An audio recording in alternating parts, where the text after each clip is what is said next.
What it do, homies? We out here with some more Death Battle. This time we are checking out Wile E Coyote versus Tomcat. Toon Force versus Toon Force. They can't really die, so it's going to be interesting finding out who's going to win this. I think it's going to end in a draw. Let's go ahead, shut up, turn it up.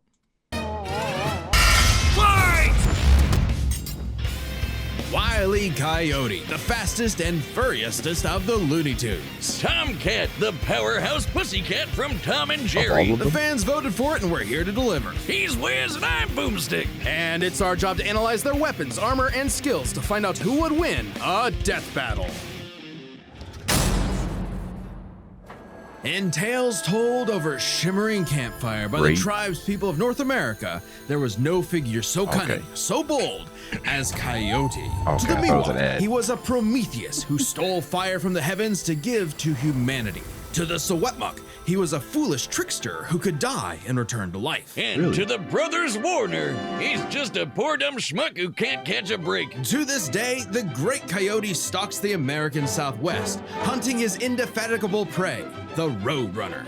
And this modern Wile E Coyote is driven by a ruthless... Hello, what is going on with these names? These are like aliases also? Coyote stalks the species. What is all this going on? What is going on here? American Southwest, hunting his indefatigable prey, the Roadrunner. Sound like Harry Potter spells. And this modern Wile E Coyote is driven by a ruthless entrepreneurial spirit. Yeah, and it drove him straight off a cliff. He'll chase that bird-shaped happily ever after to his own inevitable undoing. Such is the lot of the common man. You might not expect it from an anthropomorphic canine Job, but Wile E was born the son of world-famous hunter Cage E Coyote. His father raised him from infancy to hound his avian adversary and forbade him to speak until he tasted victory.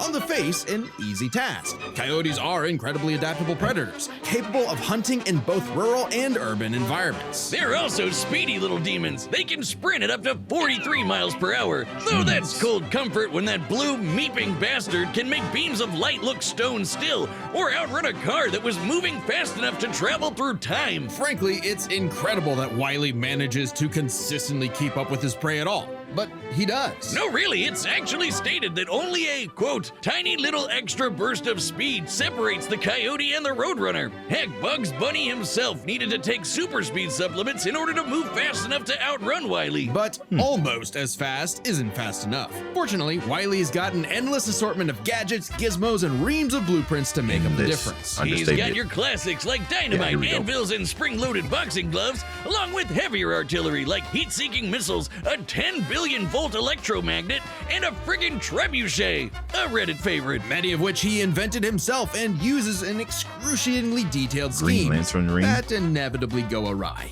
Despite being a self-described super genius, Wile E has an officially measured IQ of 3. That's the same IQ as a cactus. Okay, the test results were fake, but he's still an idiot. So why not let a soulless corporation do the hard work for him? Acme sells any product that you can imagine, and Wile E is their most devoted customer, contributing up to 99% of its multi-billion-dollar revenue. Thanks for the inherited wealth, Pops. Oh, don't worry, I'm spending it all in one place. He's got an Acme Book of Magic, Acme Clonomatic, Acme Death Ray, Acme City in a Box, Acme Universal Remote, which can pause, fast forward, and rewind a person through time. Too bad half the stuff Wile E uses is intentionally sabotaged, because Acme's board of directors is exclusively Roadrunners. My man cannot catch a break, but he sure can take some punishment. No matter the severity of his failures, Wile E is still a toon and can bounce back from just about anything. He's been sliced, stabbed, squashed, exploded, melted, blasted into a constellation, and overall verbed for the last 87 years straight,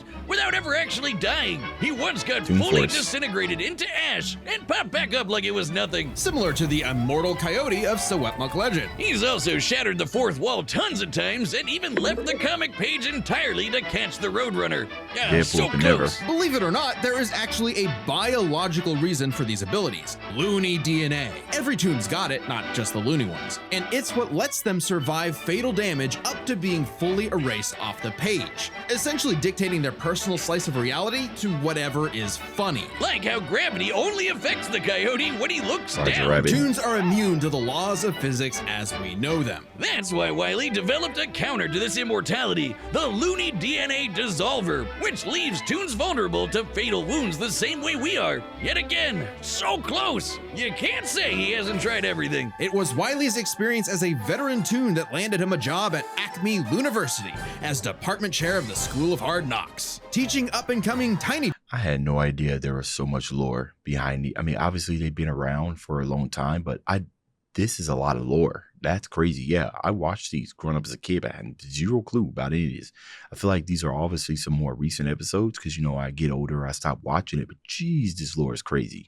Toons how to use their abilities. Can't wait to see Okay, Tom's. so Naruto. And just like Naruto's jutsus, Toon Force works like an actual power system, with more experienced toons like Wile E who are more powerful than their younger counterparts. And that means Wile E should be capable of replicating feats and abilities performed by any other Looney Tune, like traveling between different mediums or altering the plot of the cartoon he's in. And my favorite was the time Plucky Duck used Marvin the Martian's matter transmogrifier to suck up the entire universe. And then suck up the animator animating his universe. And then Alan- suck up Alan the Wake. animator's universe for good measure. Wile E's got a Name of that cushy game. 10-year job teaching that stuff. Impressive for an abject failure at his life mission. He's helped stop a meteor from destroying Earth, beat the Monstars in basketball, and even, oh snap, caught the Roadrunner! Oh wait, never mind, so damn close! According to 1977's Tweety and Sylvester issue 67, Wile E. Coyote has attempted to catch the Roadrunner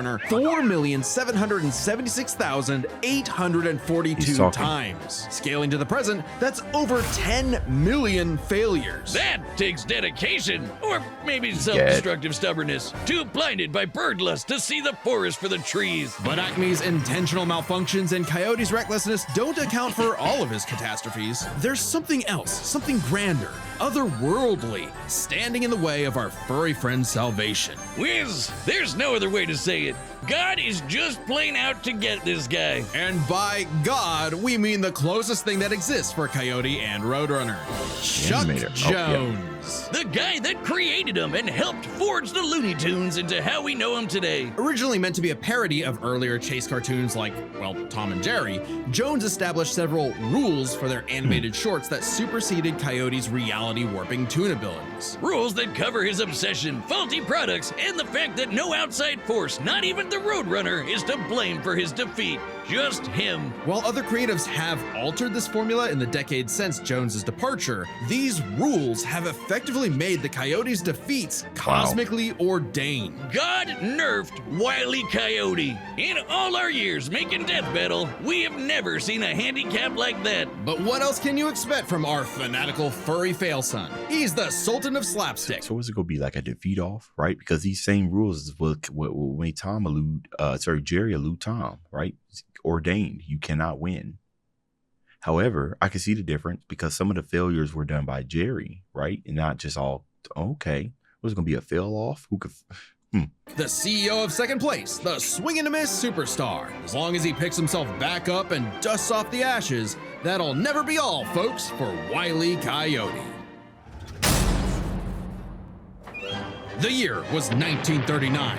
War raged in Europe between the British Tommies and the German Jerrys. As the beleaguered English made their miraculous escape from the German encirclement off the coast of Dunkirk, one might have called the battle a game of cat and mouse. Are you Oh, serious? wow, is that actually where their names come from? I'm looking this up. Regardless of their names' origin, William Hanna and Joseph Barbera's infamous cat and mouse duo became the undisputed kings 11. of slapstick comedy. The formula is simple, and we all know it. Tomcat chases Jerry Mouse around the house. Brutal, bone-shaking, I felt that in my balls. Violence ensues, and Tom is reprimanded by Mammy Two Shoes. Who is, let's say very much from the 1940s. And if you're like me, all you wanted to see was Tom wipe that smug smirk off that little rat's face. Despite my well-documented hatred of cats, even I've got to cringe at years of propaganda to convince us to side with the filthy, flea-ridden rodent over man's second best friend. Oh, big yawn. House Second cats like best friend. Tom are actually some of Earth's Dang most straight. successful predators.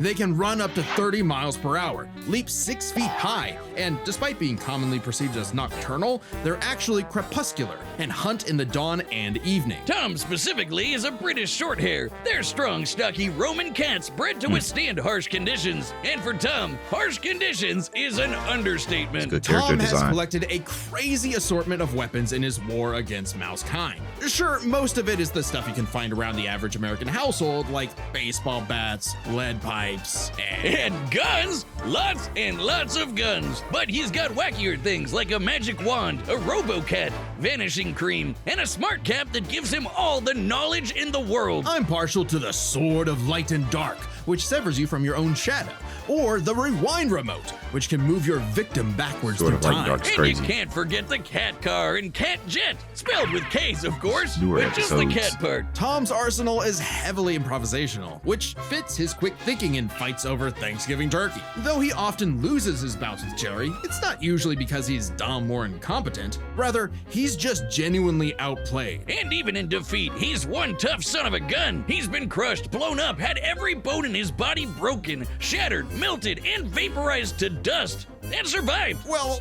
mostly. Tom actually has kicked the bucket multiple times, but little known cat fact, he has 9 lives, as established in the episode Heavenly Puss. Oh, Wiz was conducting some different kind of research when he stumbled on that episode. Very funny. Even if Tom starts to use his lives up, he has a potion that just restores them. Or he can physically go get them back from hell, where all cats go. Who are you, Kratos? Extremely hardcore for a tune, but there isn't much of a limit to what Tom can do. He can clone himself, levitate in the air, make his imagination real, and even break the fourth wall and enter the real world. Yeah, if you only watch the classic cartoons from the 40s, That's me. you may be in for a shock. Yeah. Tom and Jerry gets buck wild, much like the actual inspirations for their names. Thank you, Google. Oh, you're still on this? Dodoy Whiz. They were actually named after the 2 characters in Pierce Egan's delightful life in London, Jerry Hawthorne and Corinthian Tom. It Oh. was adapted to the stage with the title Tom and Jerry, which later became a catch-all term in 1800s England for young, drunken rabble-rousers. One could, in fact, say that many rabbles were roused the times Tom destroyed a planet-busting asteroid, lifted up the sun, and was blown up into a constellation. And he was just fine. Just a bunch of stars now, but he's okay. He taked an explosion that launched him through time to the Stone Age and has run through space at massively faster than light speeds. That shouldn't be a surprise when he and Jerry have been at each other's throats for over 80 years now. But what may surprise you Experience, is the fact that at the end of the day, they're actually friends. And they've worked together tons of times to save the day, like when they helped a little orphan girl, Robin Starling, find her way home. Oh, that's a nice. You know, I actually have watched a recent video of Tom and Jerry. I was trying to show my kids that and everything. I think it was the episode where they had to get those superpower rings or whatnot, like there were super rings and whatnot, and then they worked together to defeat the enemy that was in there. And I thought that was interesting. I was like, that's what they do now. Is that kind of like the new kind of way of telling the story? Like, do you see that often where they're helping out each other instead of like always going? Because I feel like maybe most of it's them going at each other, but then sprinkling in, you know, and I'm actually not too sure if that happened back in the, you know, the older episodes. Into their story. Don't you believe it? Now is when we have to talk about Tom and Jerry Chase. Long ago, the warrior god, Lord of Sichuan, Erlong Shen, battled the tricksy and indomitable Mouse King atop Peach Mountain, This looks hard. leading Hold the on. goddess Celeste to declare the two the strongest warriors in the realm. And they were, in fact, Tom and Jerry. They were even stronger than Devil Tom, who repelled corruption by the darkness. This mysterious, malevolent force threatened to consume the Tree of Life, whose branches encompass all of time and space. Banding together, these warriors used the star element to dispel the darkness and save the universe. What the fuck? While it may sound completely insane, it is. Chase is a Chinese mobile gacha game whose lore is not entirely in keeping with the spirit of the source material. However, it is officially licensed by Warner Brothers Interactive Entertainment, canon. which means we have to include it in our research. So that the gods may grant us mere mortals some heavenly push. No! Friendly rivalry aside, though, Tom has actually managed to catch the little rat fair and square a few times. By my count of the original shorts, 19 times. I could watch him on repeat forever. He succeeded. Too bad he's still a filthy feline. The only kitty I truly respect is named after booze. Well then, you're in luck, because the Tom and Jerry of English literature later became the namesake for a famous Christmas cocktail. Because there's no better way to get absolutely trashed than with good old Tom and Jerry. I got Tom winning this, y'all. Coyote kept failing because of his own demise. He never caught Roadrunner. Tom Jerry has caught Roadrunner 19 times. And sometimes during the times he's failed, it hasn't been something that he's been ordained to just fail. You know what I mean? So I think if Coyote is going to win, it's going to be off of his contraptions. You know, it's got to be something that's just something super spectacular that Tom has never seen. Okay. Guess what? Death Battle has merch now. That's right, Boomstick, and you can pick some up for yourself on our brand new website, deathbattle.gg. Just click the merch tab at the top. We've got mugs, stickers, shirts, and more. I'm partial to the official researcher's notebook. I promise it's not a death note. See, it says so right on the 100% cover. what I thought. Sure. There's also exclusive merch for website members, like my beer cooler, which keeps my beer nice and cold. And I guess, theoretically, other beverages too. Then there's the limited time Game Over tee, which won't be available much longer, so if you want it, go grab it quick. We'll be releasing more stuff throughout the year, so check back for updates. Picking up an item or two really helps support independent Death Battle, so we want to say a big thank you to everybody that's already placed an order. Head over to deathbattle.gg and pick the piece of Death Battle swag that's right for you. All right, here we go. All right, the combatants are set, and we've got run my the own data time. through all possibilities. It's time for a Death Battle! He's probably about to be slapping two on a Looney. Yeah.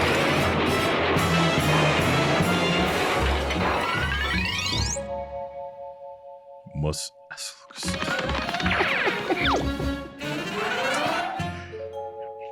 Scat perpetuous victimus.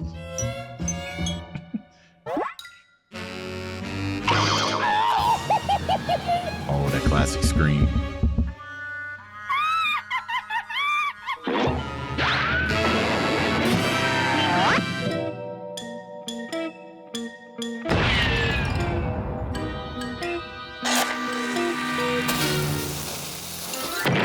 Safety. Helmets first, kids.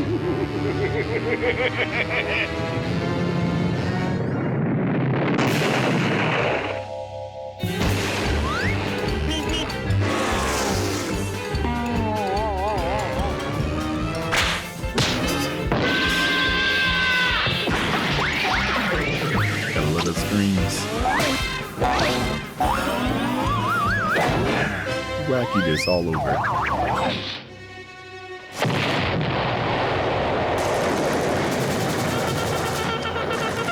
Come on, you apes! You want to live forever! Have I ever heard Tom talk? I don't think so.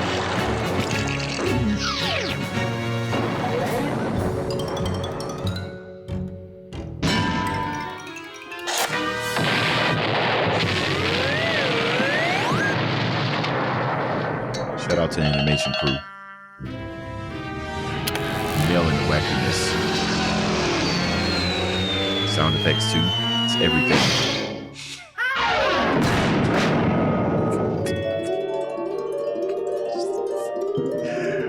Oh man.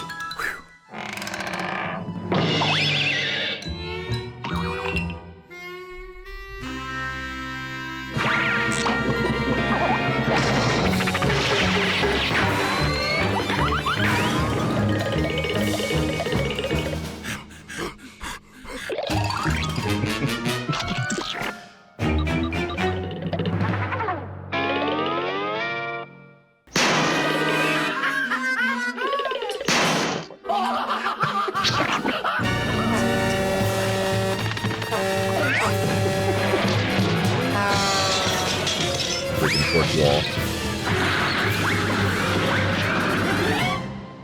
I think it might be a draw.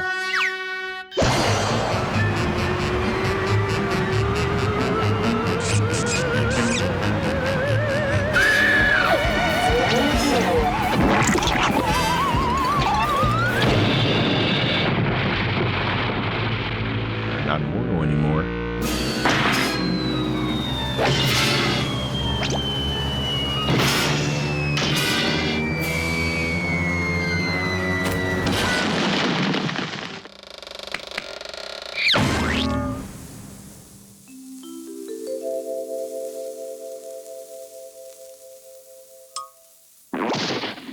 His own downfall. Wile E. Coyote. Wait, no. Super genius. Didn't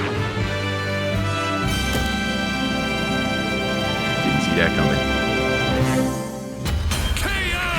Oh, thank God. Wow. One of them actually died this time. I mean, no! Animal cruelty, no! Considering That'll get coyotes Pete off eat me. cats, I'm not surprised. While both Cat and Coyote were incredibly powerful, they weren't literal gods who could snap their problems away. They had limitations and weaknesses that could be exploited, especially by each other. Let's first talk their stats. Both were strong enough to contend with universe-threatening phenomena, but comparing Wile E to Plucky Duck, Looney Tunes can not only destroy their own universe, but their animators as well. And while Tom could move faster than light, Wile E could keep up with the Roadrunner, who could outspeed a car fast enough to travel through time. That's immeasurably fast, and much faster than Tom. Wile E gets the edge in stats. Wile E's arsenal was a bit better too, believe it or not. You Even know what, guys? eliminating the I've made a critical error. I think when it is Looney Tunes versus Tom and Jerry, for some reason, I'm thinking this is just a battle between two Looney Tunes characters. No, it is not.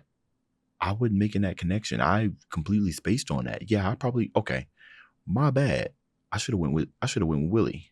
devices that have been shown to malfunction, he still countered everything Tom had. The biggest being the Looney DNA Dissolver, which could render Tom's cartoony healing factor moot and end the fight. While Tom has never been shown to have Looney DNA specifically, the concept clearly has nothing to do with actual DNA molecules. Looney Tunes have been erased completely and still returned, so it's clearly something more fundamental to their essence. And since the Imagination. Dissolver works on any tunes, not just the Looney ones, it should apply to Tom. But considering how much of a screw-up Wile E is, it wasn't a sure bet. Hell, it could have backfired, especially considering how much more competent Tom is. When it came to intelligence, Wile E's engineering and scheming genius were often defeated by his own ego and stubbornness. Tom, on the other hand, was consistently more flexible, This is why I thought he was pragmatic, gonna and win. victorious in his fights. He definitely gets the edge there. Oh, and Tom has one other big advantage. He doesn't have God nerfing him. And that's the big question. Was Tom capable enough to benefit from Wile E's narrative enforced bad luck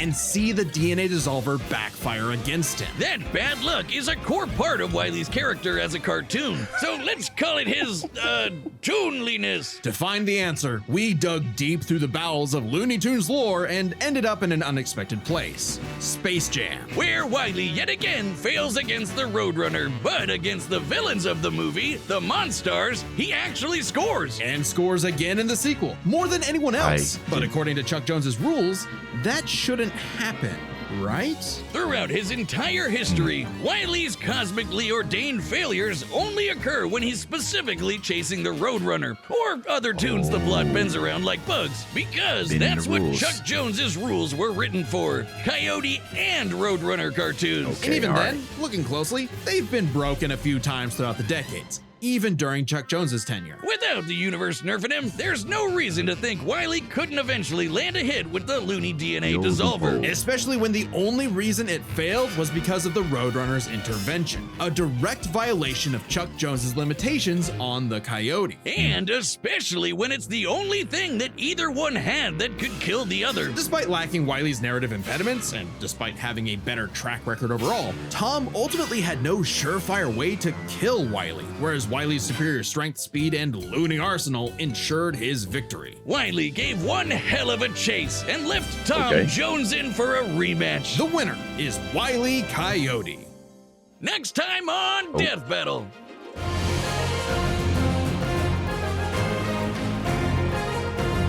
Deku versus Mal Morales. Deku. Subscribe and join. Okay, well, it says Spider-Man versus Deku, right? That can mean a lot of things. They shown, you know, Miles Morales, right? But what we talking about here? Right? Because you say Spider-Man, you gotta say Miles Morales, because Spider-Man can mean a whole lot of things. That's gonna be interesting. You know, that was a loophole. I wouldn't necessarily say a loophole, but I wouldn't even think about that because I didn't have any knowledge that I guess did they say that the rules were broken during there, but I suppose. All right. Okay. I gotta give it to them. You know, that's the thing about their at the end of their video, if they give us such precise decisions or how they arrived there, and you're like, okay, I can see how you got there. But I suppose y'all let me know if any of you guys think Tom should have won despite their analysis. Let me know that down in the comments. Dave's out.